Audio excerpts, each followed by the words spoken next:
This is the final lecture video for Chapter 2, Section 5, Beginnings of Slavery in the Americas.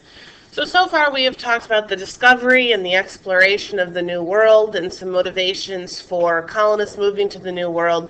And in this section we are going to talk about the beginnings of slavery, why it started here in the colonies, in the Americas, and kind of some details about that. The need for a new labor force is really what pushed for the African slaves to be moved over to the New World.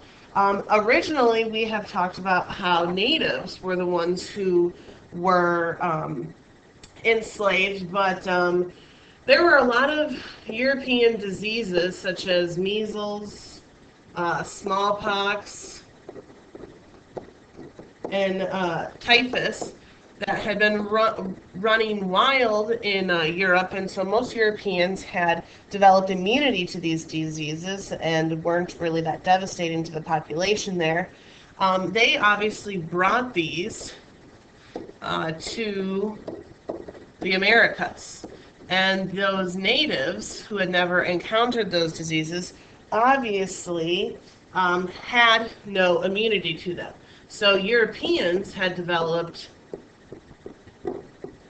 immunity, and that is the ability to fight off these diseases. But the natives did not. As a result, these diseases kind of spread throughout the Native American population, and it caused millions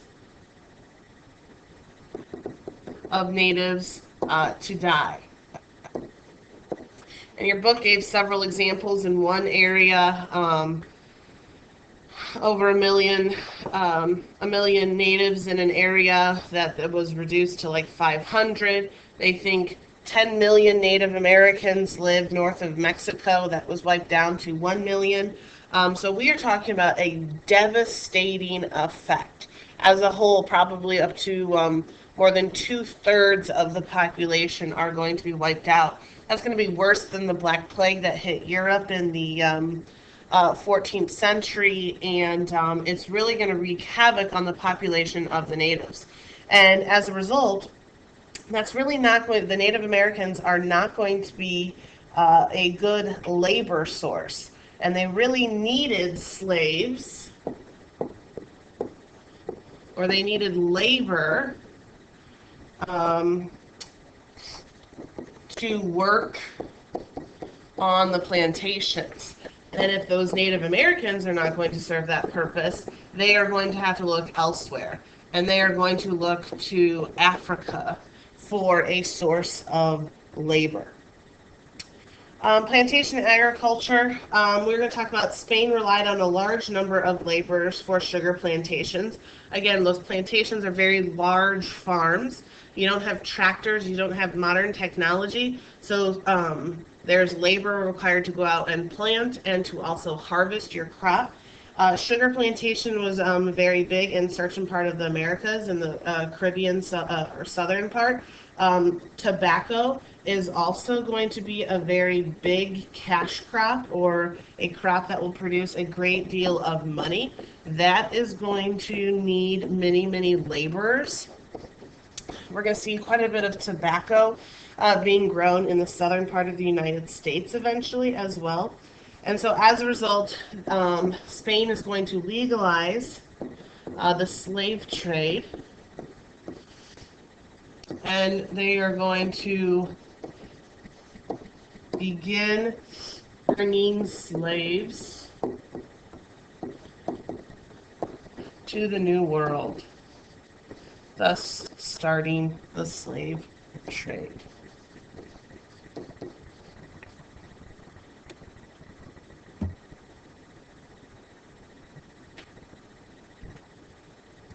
With the start of the slave trade, we are now going to have the journey of slaves over to the New World, and we are going to call that the Middle Passage. This is going to be the voyage that a slave took across the Atlantic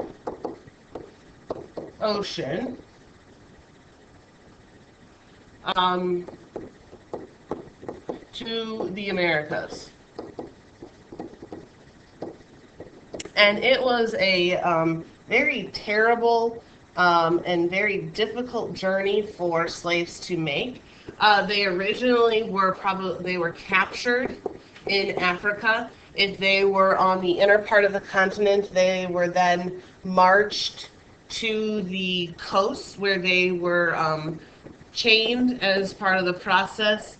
They boarded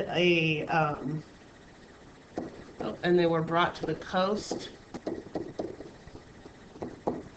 And oftentimes, prisoners of war, the feuding tribes of Africa would usually would capture them and would take them to the coast, and or there were particular slave traders or capturers who would be responsible for looking for these. Once slaves were brought to the coast, they then boarded ships, and they were usually packed in very tight, just like you would pack any other suitcase or trunk to go on a vacation, packed in very, very tight, and had very little personal space during the journey. Here are some pictures to kind of illustrate exactly how tight. Here's a piece of art illustrating slaves being loaded. You see how they are chained together, being brought in, loaded into below deck. You have slave traders in the background, obviously watching. Here is an illustration as to maybe how tight the personal space was going to be. You've only got a few inches between you and the level of slave, like above you. You are very close.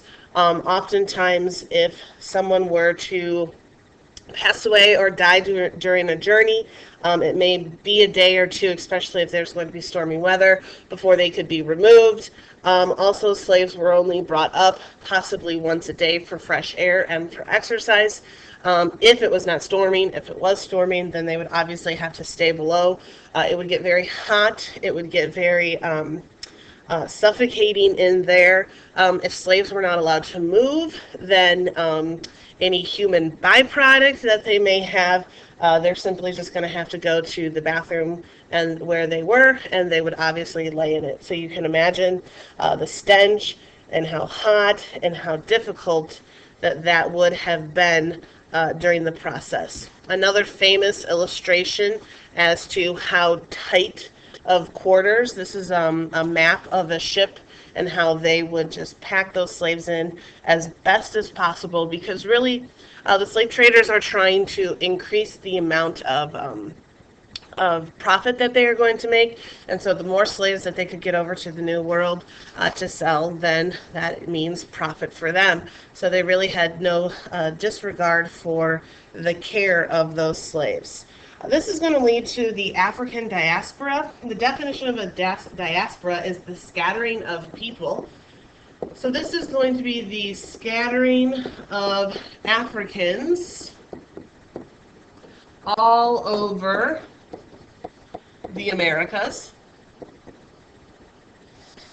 And when they were brought over, slaves were viewed as property. So just like your bike, just like your dog or animal, masters were able to or could kill their slaves with no punishment. They would not be brought up on murder charges. It's their own property. They have the right to do what they want. Also, slaves were often beaten and whipped for minor offenses, breaking a tool, and other things. And you see a famous photo, bottom right-hand side, of a slave. You can kind of see the marks on his back there. Those are those are whipping marks or scars from when he was beaten.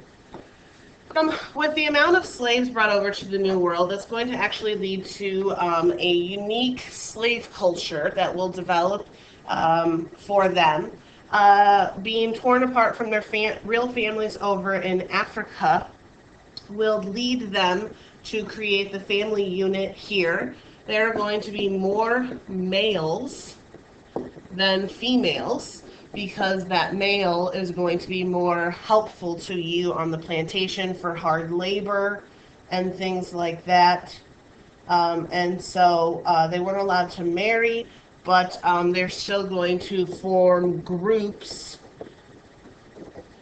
to survive. And then eventually, families and marriage will eventually occur.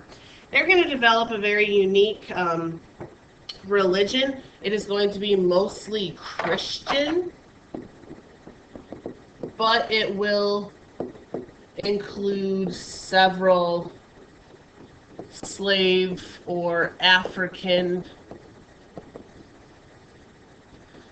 cultural components to it. They're also going to bring about their own style of art and dance.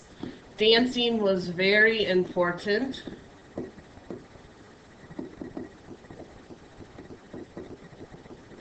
There are important social events in the community, and it really just helped them